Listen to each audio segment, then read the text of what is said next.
which is, of course, Yankee for well done, chaps. Splendid work. If you're listening on February the 15th, 2022, then 80 years ago today, President Roosevelt spoke to the people of Canada.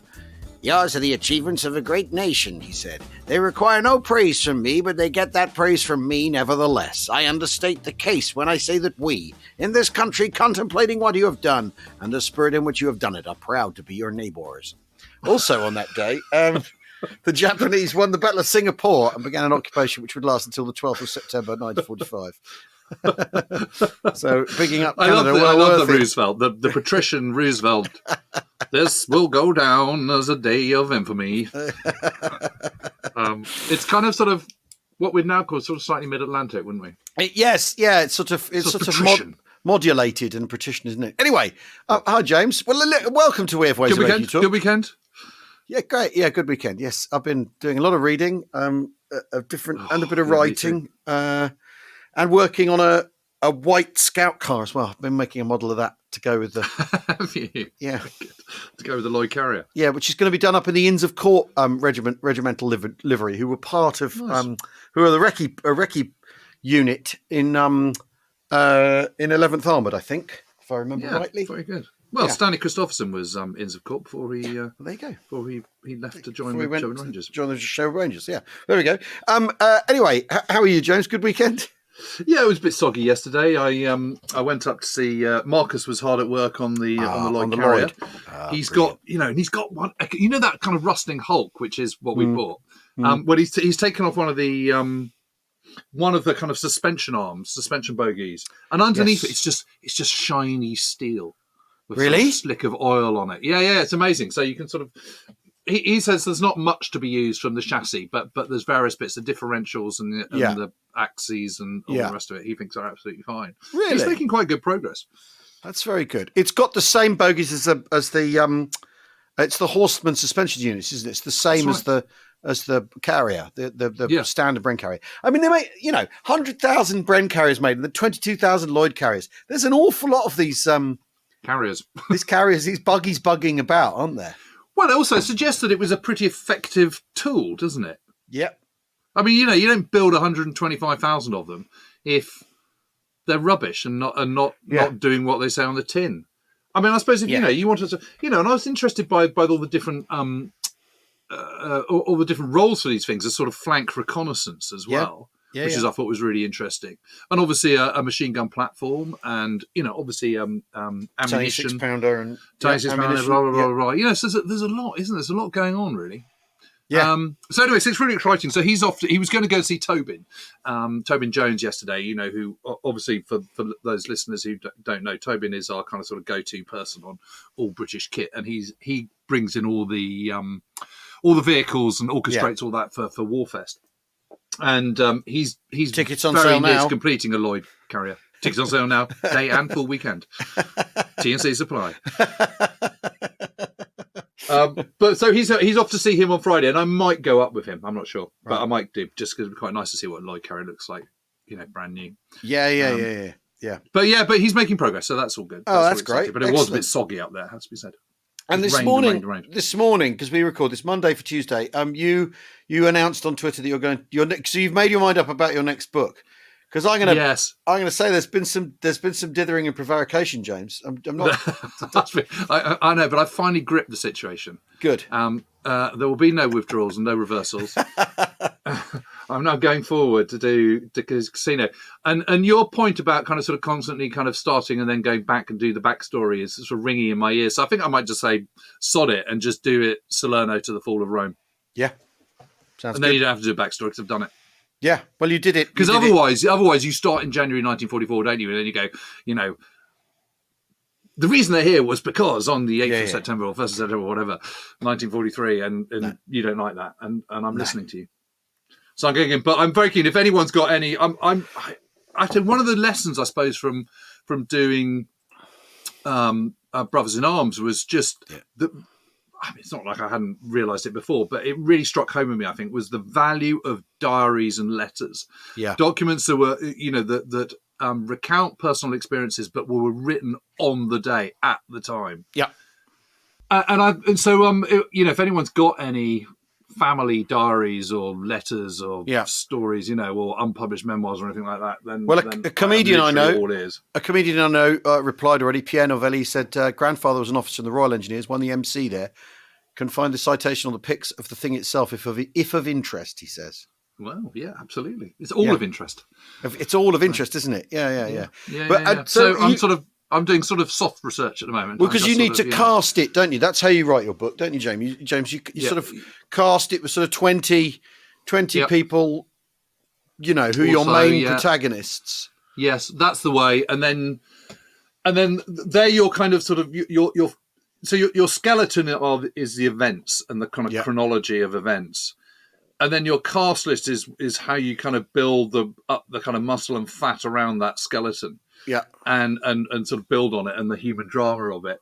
Yeah. I've been kind of sort of thinking of kind of new ways to write it and different approaches and stuff. But really it's about getting the right cast. I think it's about. Yeah.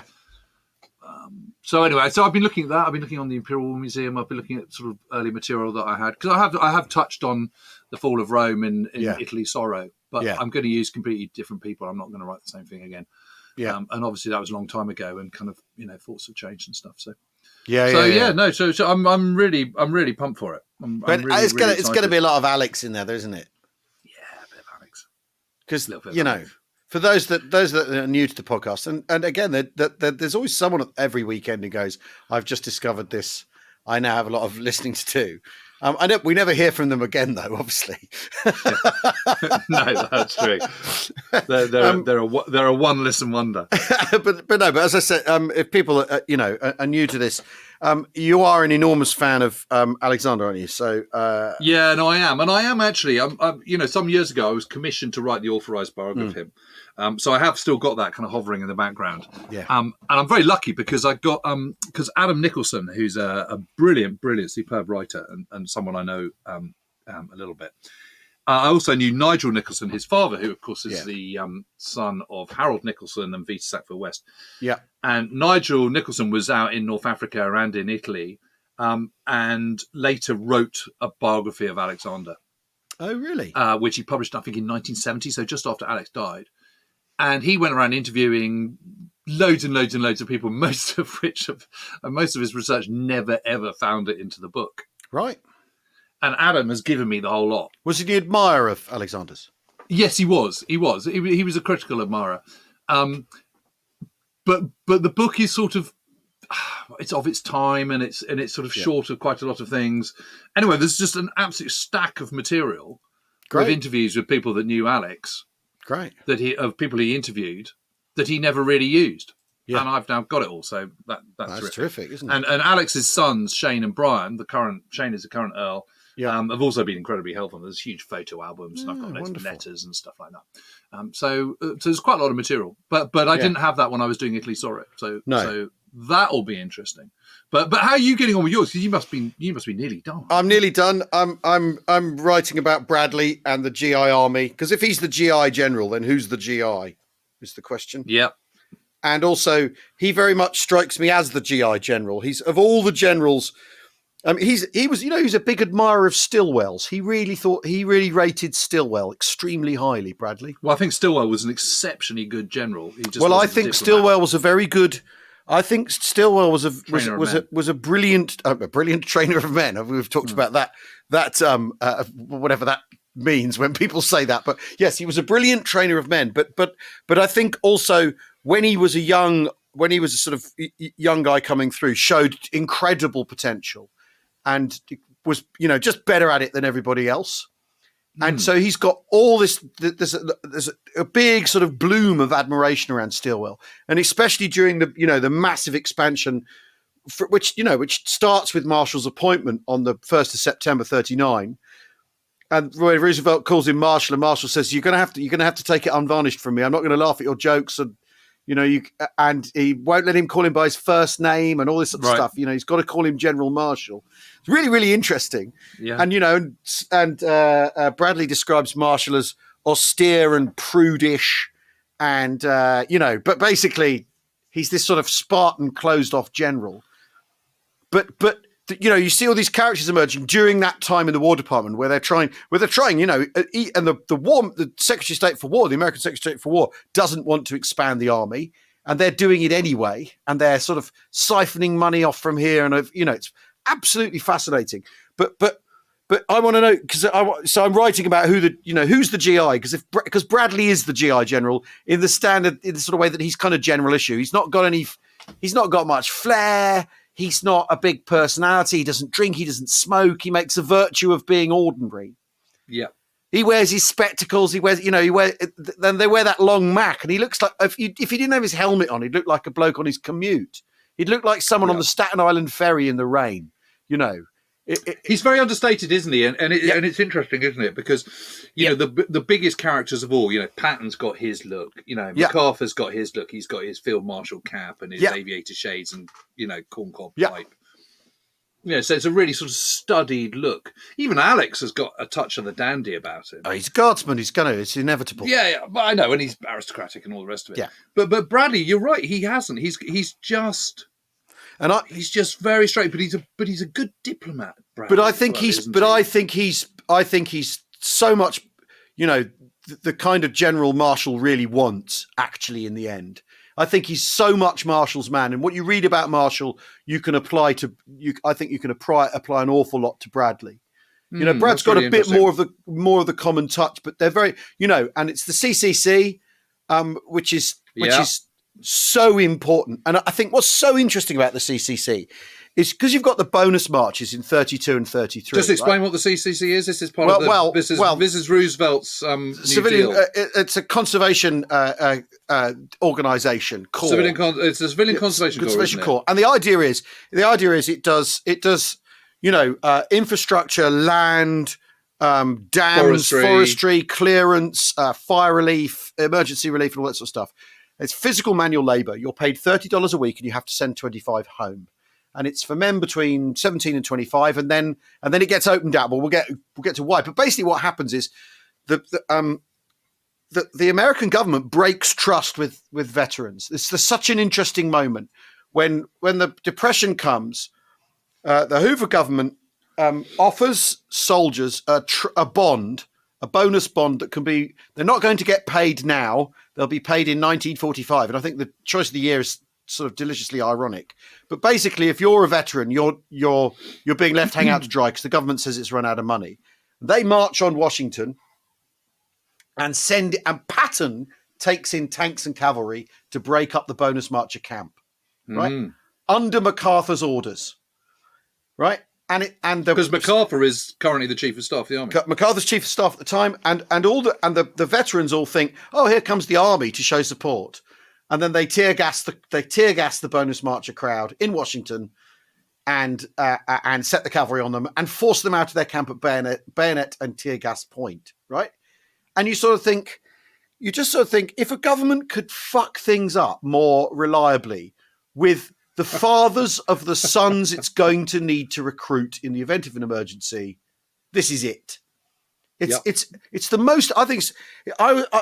It really reminds me. Every now and again, you see these echoes in history. The way governments deal with veterans in the short term and don't think about them in the long term. The way, for instance, that veterans get fobbed off for now because we're broke now, and what they don't really, the governments have always done this, but they create this long-term sort of stink around the business of being a veteran. They want you to be a soldier, but the last thing they don't care about you once you've left. And it's really, really fascinating how wrong this goes for the. And I think you've got to think of it as the government rather than any president in particular. Anyway, there's a bonus march the following year, and Roosevelt sends Eleanor Roosevelt down, and she sings songs with them and reassures them that there'll be a place for them in the CCC, and they're going to change the entry regulations for the CCC to allow veterans in if they're married and all that sort of stuff. And the pay is better than if you're a soldier. And wow. Yeah, it's $25 if you're a soldier, it's $30 if you go in the CCC. But then obviously Roosevelt has no way of organising this thing, so turns to the army to organise it. Amazing. And the army is either like, MacArthur hates it, but thinks, hang on a minute, maybe I can get a sort of permanent reserve out of this. And Congress, that gets pushed back, so he doesn't get what he wants out of it. But everyone else, Marshall and Bradley, love it. And they think, we'll teach people leadership, we'll harden people in discipline, that they'll be physically rewarded by the work. And that happens. And obviously, all of the officers... Toughens them up, but also all the officers have to go through loads of officers have to go through the CCC and run it. And so as a result, learn how to lead, learn how to work in organized systems, learn how to run companies of men, are fit themselves, learn that that the best way to do things is to share privations with your men and all that. And basically, after the bonus march, I think the disaster of the bonus march in the relationship between the state and the soldier class, if you want, there's this, the American army gets this extraordinary opportunity to re-engage with what a citizen soldier will need. Yep. At just the right time. It's the most extraordinary and Bradley's thing. At the heart of all this, isn't he? Bradley's at the heart of it. He runs 3 companies of black enrollees. Yes, and he's very forward thinking, isn't he, about the employment of black troops compared to a lot of others. Yeah, and he says, they've come from dirt poor areas and none of them have eaten properly ever, and gets some square meals and sets up bank accounts and everything. That's the same principle, isn't it, of the First World War guys in the trenches? They're finally getting 3 square meals a day. But what's interesting is, we'd look at the CCC now as this sort of forced labour kind of thing. It's how we'd regard it. But in the New Deal, it was massively popular, sort of 94% public approval rating and everything. It's the really interesting sort of link in how that generation of officers who end up running the Second World War, because Patton's in the other camp who wants to bayonet these guys, and Patton meets someone. There's a guy who saved Patton's life at the Meuse-Argonne battle, and who's on one of the bonus marches, and Patton blanks him, acts like he doesn't recognise him. The guy comes up and says, "I saved your life on the battlefield," and come on, you can't seriously be doing this to men who fought alongside you. And Patton just blanks the guy. It goes very goes very badly for Patton. All that, Well, I think it's fair to say that Patton's a complex personality. But ananyway, the CCC CCC is like, I think it's a really, really fascinating thing because it's sort of the thing that saves. It's a bit like the Arbeitsdienst without the bayonets, yeah. Well, I was going to say without all the kind of sort of indoctrination. I mean, it's the same principle, isn't it? It is sort of get a warm up taster for kind of military life by working in teams and working under orders and affect team leaders and officers and stuff. It's a similar sort of thing, and get physically fit and all the rest of it. And for young folks, there's not a massive difference. It's just sort of obviously the ideology is different, but what you're actually doing is pretty much the same, and it's a really good thing. I mean, I've loads of the people that I interviewed, loads of the veterans that I interviewed had done it, and I mentioned to you these 2 identical twins, Tom and Pete Bowles. They both joined it, and it was pretty successful. Most of the people I knew who were in the CCC all thought it was great. It's fascinating, and it's sort of been obviously that they wound it down when the war came because they didn't need it anymore. But it was where they it's interesting because it for the army the officers learn how to train and are trained in training in an environment that is necessarily civilian. So then when you then have to conscript people and you have a civilian army, a citizen army, absolutely. But they're better equipped for it. Do you think in terms of Bradley, do you think because of, I suppose that your argument is that because of his experience of the CCC, he understands the civilian soldier in a way that other generals don't. And that's why operationally he's so good. So in that way, he's kind of, he's similar to Montgomery, isn't he? And he understands the limitations. He pushes, but he doesn't push too hard. Well, and he's got no First World War experience. That's the other thing. He's in the First World War, he's sent to guard the Mexican border, or before America joins the First World War, and then he's sent to guard copper mines in Montana or something, bitterly cold posting that he hates. and then the war ends before he goes to fight. So yes, he is like Montgomery in that respect, but he's also unlike him in that he hasn't seen the First World War. He's not got that British Army officer thing of actually having been present at the horrendous slaughter of the First World War. He just knows about it. He's read about it, and at one point in 1919, it looks like he's going to get sent to Vladivostok. Really? Yeah, with an American military mission that then gets cancelled. Wow. Yeah. How extraordinary. And he's like, thank God for that, because, I'd only just got married, and it was obviously going to be a crappy posting, and it's really, I mean, he wrote 2 autobiographies. So there's the first one. That's right, the 1951 one. With Chet Hansen, who's his age and then the one he wrote a lot later, where he with sort Clay of Blair, who's the submarine man. That's right. Where he has a proper go at, if you put in the Kindle, if you put searches for Monty, and you get like 500, and it's always like showboat and all that, and the words around Monty are really funny. But I think he's really interesting, because I think he's a product of of the New Deal, and the way that the New Deal and the Second World War are glued together in American politics in a way where people think one happens and then the other happens, I think is something that people maybe need to think about. You know what I mean? Yeah. Well, I'll tell you what, when it comes to, I think it's a really, really interesting point. I think when it comes, it's interesting. You just mentioned those 2 different autobiographies and the different tone and all the rest of it. I mean, the second one was written in 1983, so it's quite a long time after the war. Whereas the first one's written just in the shadow of the war. Obviously, Monty's still alive, then dies in 1977. So 6 years, the second one comes out 6 years after he's died. But I still think the Chet Hansen diary is the thing the most important thing to look at. And actually, it did occur to me that that's something we should try and publish in our series, because it's never been published.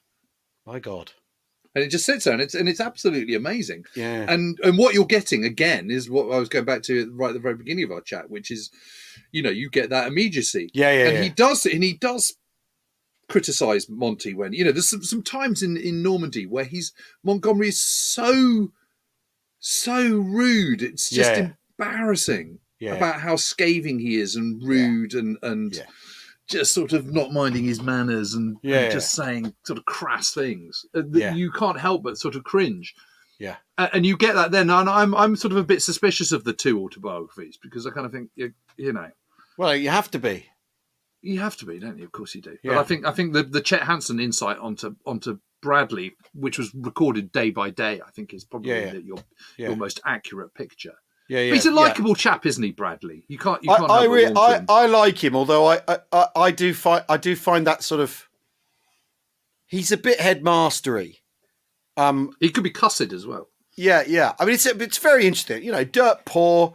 Scholarship into West Point. The other guy that's supposed to take the place doesn't take the place, so he's nominated. He goes to West Point, and then he's in that class the stars fell upon. 1915 class, which is him and Ike. I mean, that's the other thing. Is when you look at you. I mean, you get this with the British Staff College as well. When you look at who's in class together and who teaches each other, you think, "Oh, right, that explains everything." Yes. Yes. I mean, there was the Imperial General Staff College of sort of 1926 or 24 or something. Yeah. And it's Alexander and. Well, and there's the 2 Monty, that. Well, and there's the 2, the class that Brooke taught, and then the class that Monty taught. That's right. And it's all. It's just all, if you want to know where Bucknell comes from or wherever, it's all that. It's really, really interesting. And I sort of, and also totally human, isn't it? Of course, that's how it works. No, absolutely. Should we take a quick break and then we'll come back? Because you've got U-boat tales or American U-boat tales. Oh, yeah. I've been doing a little bit on this. It's been fantastic. Okay. All right. We'll see you in a second.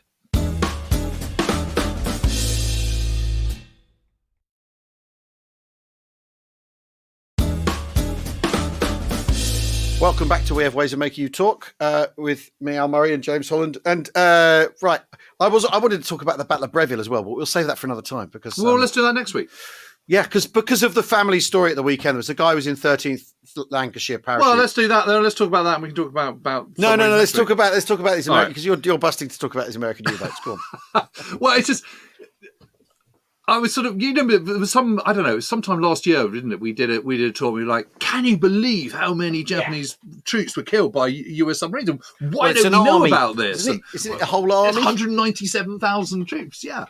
It's a huge. It's like 14 divisions worth of troops sunk by US submarines, and kind of, it's like, why do we only know about wolf packs and U-boats, and why don't we know any more about US submarines? And the more you start sort of scraping away at this, the more you realise that the war in the Pacific, I mean, one of the key ingredients to the American victory in the Pacific was their submarine fleet, which was just phenomenally successful. Slow to begin with in 1942, 1943, plagued by these problems with these torpedoes, a Mark 14 torpedo didn't work, running low, which was just a basic mistake from the Ordnance Department. And it's not till Admiral Lockwood in the summer of 1943 really starts to look into it himself, takes it upon himself. He is the Com Sub Pack, which obviously means Commander Submarines Pacific, based at Pearl Harbor. He takes it upon himself to, right, okay, I've had enough of this. I'm sick of the Ordnance Department. I'm going to sort this out. And the net result is, yes, they absolutely were running low, so they adjust that. And the second thing is the kind of sort of the fuse, the explosion device. So they sort that out, and the product of that is the Mark 18.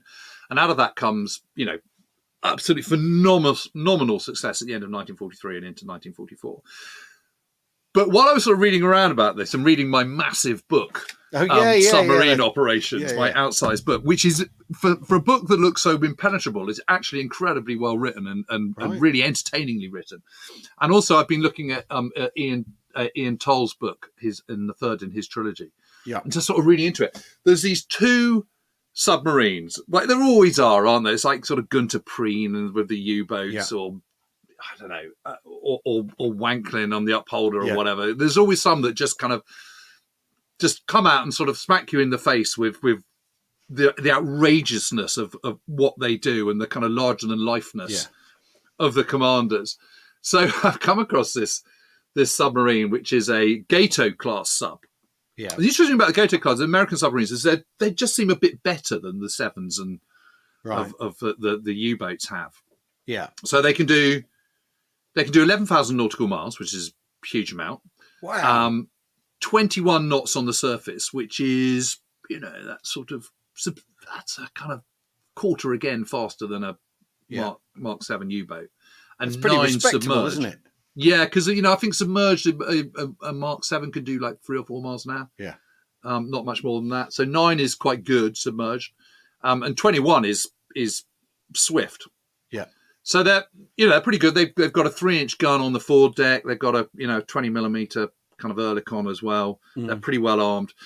Anyway, one of the great characters is this guy called Captain Dudley Mushmouth Morton, and he's the commander of the Wahoo, and he's from Kentucky, and he's loud and brash and aggressive, and under him, his XO, his executive officer, his second in command, is a chap called Dick O'Kane.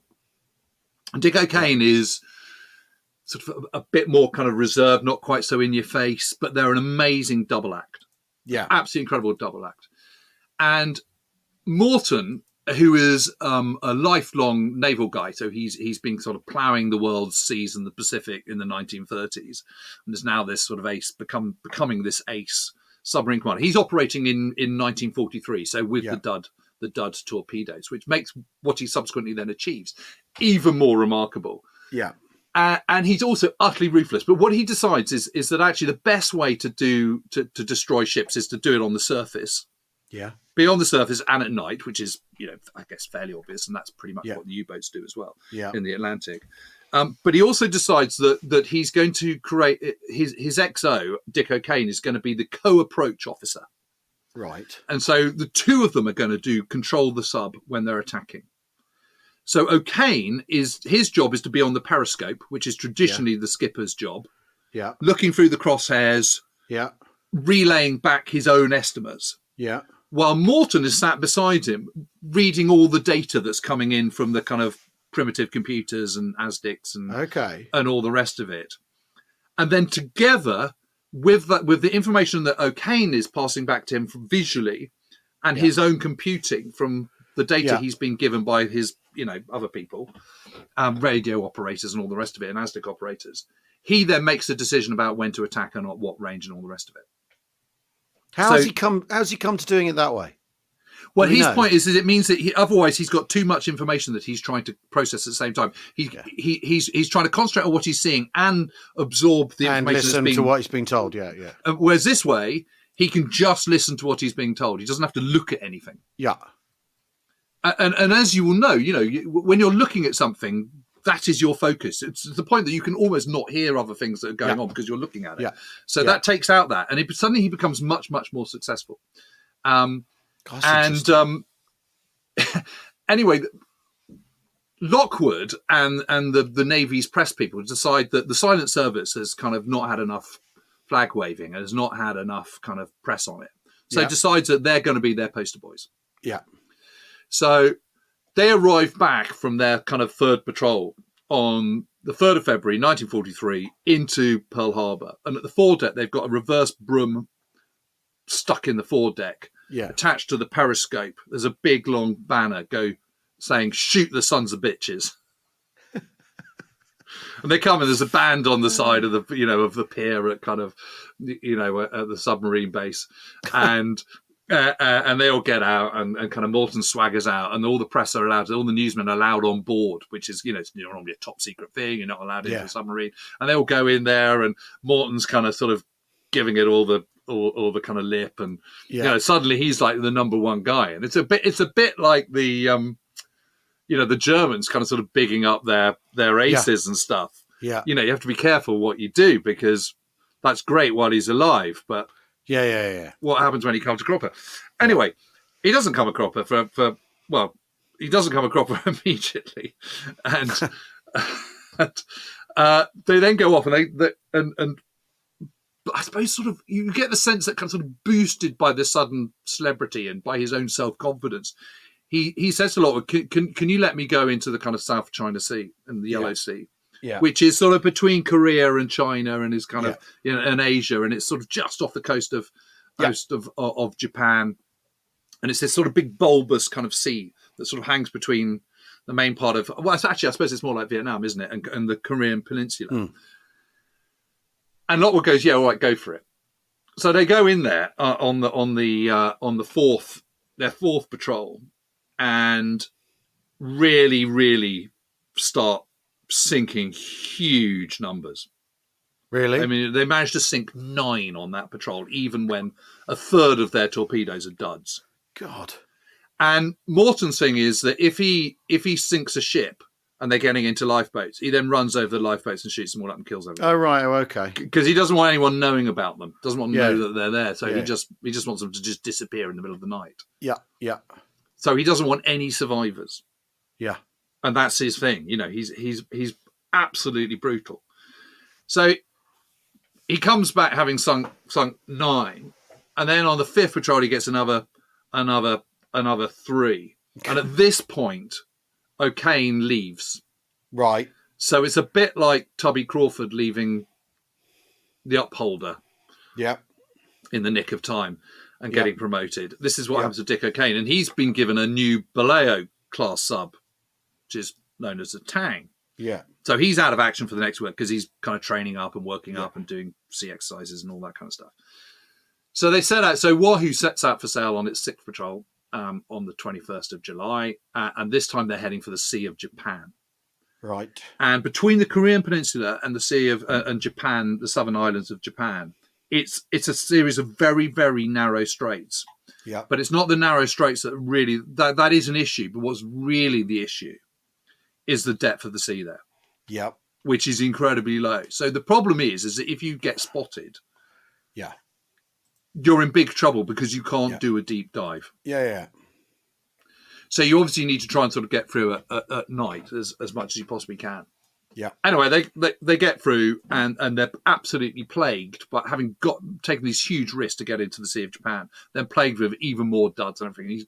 Mush Morton is going absolutely ballistic about this. Hurries back, on the way back, sinks a sampan, takes on board 6 prisoners, right, rather than killing them all. takes them back.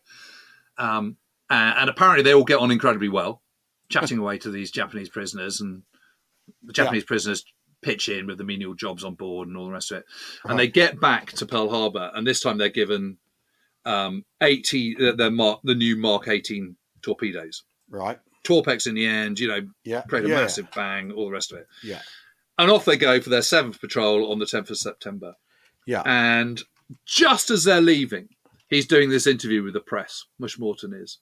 Yeah. And he suddenly taps on the shoulder and goes, boss, it's time to go. We've got to slip out at 1. And so he looks at his watch and goes, oh, look, I'm really sorry. I'm going to have to cut this short. I've got to head out on patrol. Tell you what, when I get back to Pearl, after this patrol, let's continue this conversation. Yeah. So off they set off. And on the 5th of October, they sink an 8,000-ton troop ship, killing 544. So that's 500, that's 500 of your 197,000. Yeah. And they sink 3 more in the week. And then they pass out through the La Perouse Strait on the 11th of October. Yeah. That is going back out of the Sea of Japan. Yeah. Back into the sort of clear South Pacific. Yeah. And that's the point when they just suddenly disappear. Right. And no one knows what happens to them. And subsequently, after the war, it's discovered that because what happens is that suddenly you lose all radio contact. There's nothing. You don't know what's happening anymore. Yeah. So no one knows whatever happened to them, but they were never ever seen of again. The whole crew went down. Right. All 54 men and 6 officers or whatever it was. Yeah. And that was that. And there was reports of a Japanese of a seaplane sinking a submarine with depth charges, and that was probably it. And a huge oil slick was seen. The problem is, of course, is that it's only 130 foot depth there or something, so it's absolutely nothing. Yeah. Anyway, the wreck was found in 2006. Really? Yeah. And if you go onto the internet and Google wreck of Wahoo, there it is. Really? And it's absolutely amazing. Yeah. But there it is. Anyway, so you can see all the pictures of it, on this sort of beautiful aquamarine sea, and there's the bows. And wow, amazing. But there's one point where he keeps having these refits.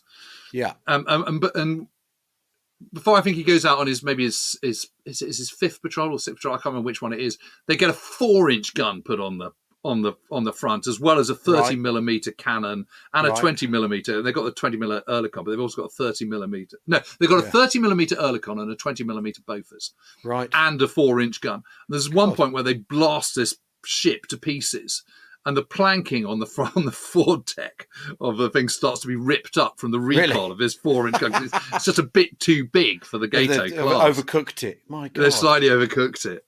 Yeah, but amazing story. So that's the end of Mush Morton, which is a sort of tragic story. But at the time of the sinking, he is the most successful US submarine, both in terms of tonnage sunk and in terms of number of ships.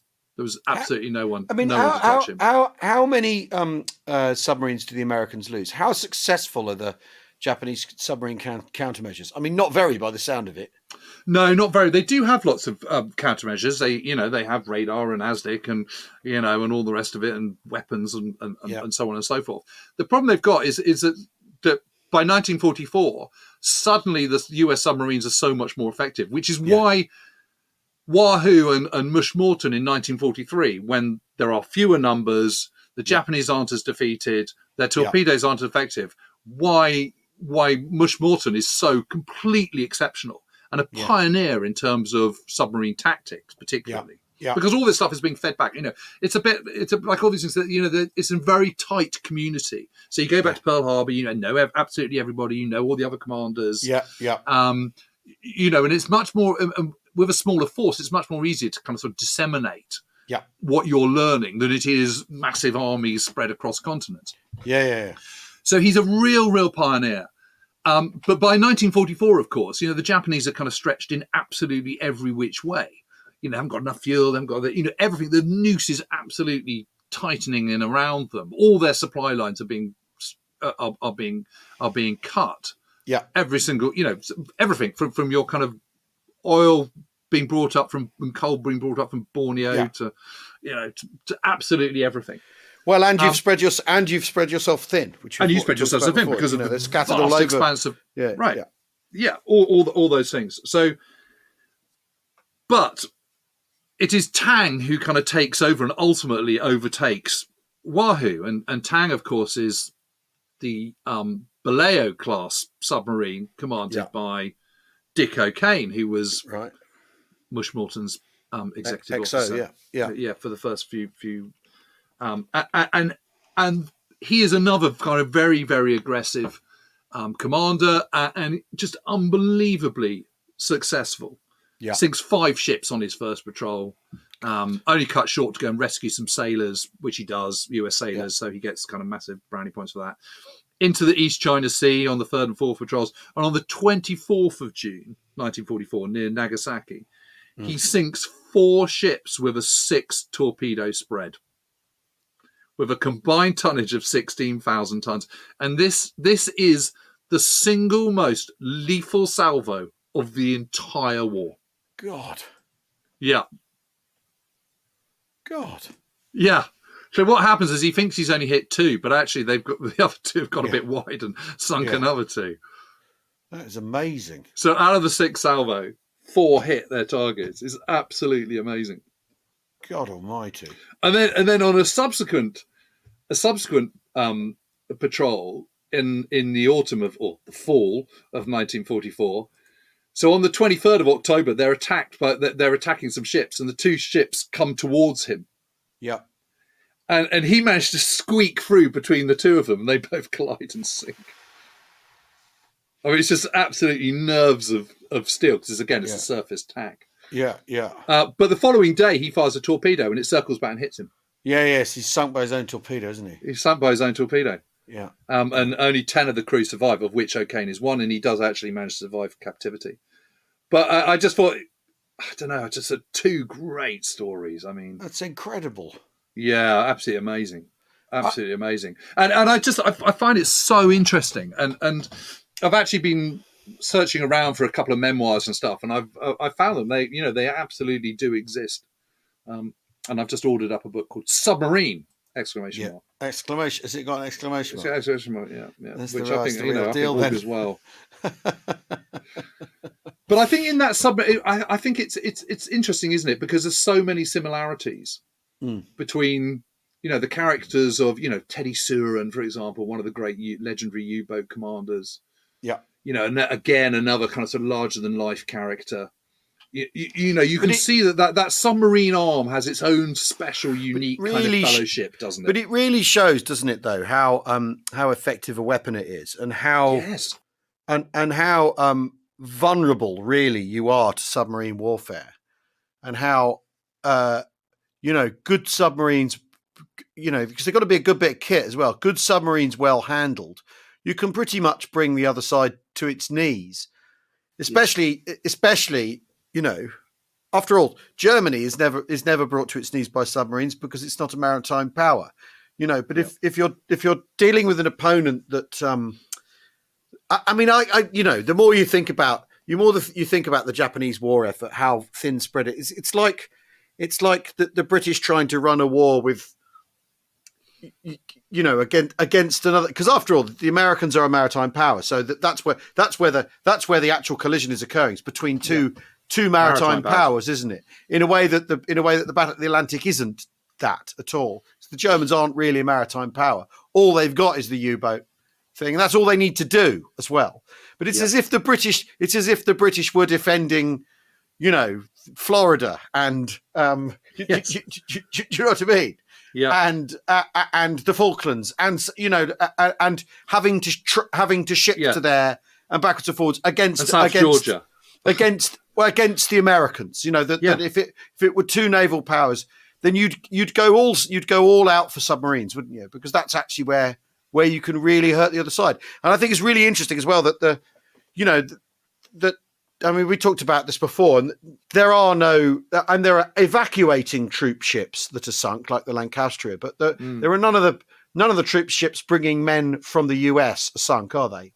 No, because they're really, really, they're huge and they're fast, and they can do 25, 30 knots, which is faster than a submarine, and they've got incredibly good intelligence, and they've spent a huge amount of R&D, research and development on making, on anti-submarine warfare, which the Japanese do, but they don't do to the same extent. And a lot of these boats that people like Morton and are sinking and are not sufficiently escorted. Yeah. Because those destroyers and frigate equivalents, they're needed at the Battle of Leyte Gulf, or they're needed, somewhere else in the Pacific because of this huge expanse. They just can't be absolutely everywhere. And they just don't have enough of anything. They don't have enough fuel. They don't have enough, et cetera, et cetera, et cetera. And so when you reach that tipping point where you can no longer cope with the huge extent of your empire and the huge demands upon it, it all comes tumbling down incredibly quickly. And this is why you have this situation with Japan in the middle of, June 1944. Its empire has never been bigger because it's just after Operation Ichigo in China, which has given it a huge more swathe of land. Yeah. So although it's absolutely finished and on its knees, geographically, when you look at it, the empire is as big as it's ever been. But actually, the whole house of cards is about to kind of completely tumble because it just is completely unsustainable. Yeah. And that moment is, of course, never, ever reached in the Battle of the Atlantic. And it just shows absolutely what submarines can do when they're well employed. I mean, the US submarines are better than apart from the Mark 21, are much better than the German submarines. Yeah. They're... It's not that there's more of them. They're just better, and the German and the Japanese defense is not as good. You know, but crikey, I mean, what an amazing impact it has. Yeah, the submarine arm, and it is incredible that it is still the silent service, and it is the part of the the Pacific War is murky. I think particularly to people in this country, but I think it's still pretty murky apart from the big highlights. Guadalcanal, Midway, Iwo Jima, Okinawa. Those are the kind of biggies, aren't they? Really? Yeah. Yeah. Everything else, it's all a bit kind of murky. Where does it all fit together? What happens when? When was Saipan? When was Tarawa? When was kind of Battle of Leyte Gulf? Most people haven't got a clue. And And out of all that, the bit that people know the least about, I would say, is the incredible performance by the US Navy's submarine force, which is just phenomenal. And it's really weird because submarines are, they are quite cool and there's these amazing characters and diving between two ships which are about to collide and salvos as well as I do. But as well as I do what the problem is with submarine warfare. It's ungallant. It's Do you think? It's skulking in the it's skulking in the dark. But we've all been quite obsessed with wolf packs, haven't we? It's ungentlemanly. You think that's what it is? I think in the end that's what it is. Oh, of course we're obsessed with wolf packs because it fits with the Germans being dastardly. Whereas I suppose so. Whereas the Americans, and we were talking about the GI democratic blah blah blah right at the start of this podcast, image of America and its participation in the war, rather than hard-nosed geopolitical conscript army. Using it as an opportunity to overthrow the British Empire, blah blah. Whatever. If you want to go that way, you can, can't you?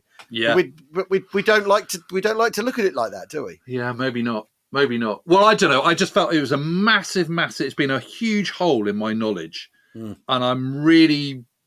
I've just found it so incredibly fascinating.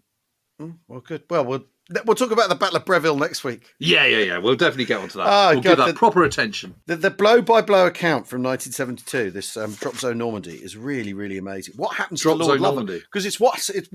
What's it called? Drop Zones Normandy. I'll get that. Drop Zone Normandy by Napier Crookenden, who was the brigade major in the air landing brigade. Kindersley's 6th Air Landing. Napier Crookenden is his name, which sounds made up.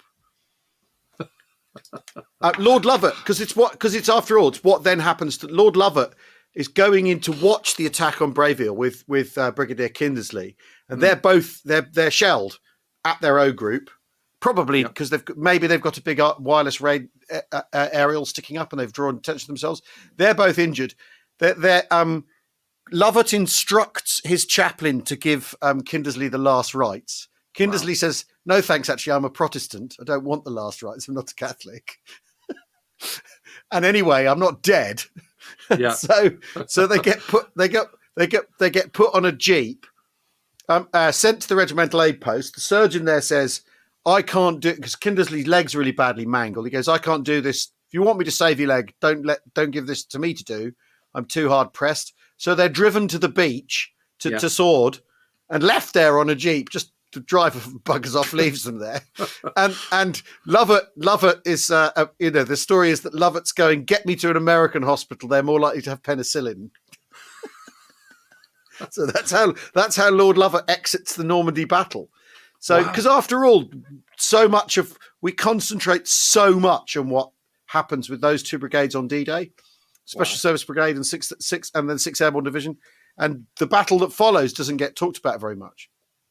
And the airborne guys like to say that the Battle of Breville is the most important battle of the Normandy lodgment, of course, because if you control Breville, you can see down over to Sword. Anyway, that's for next time.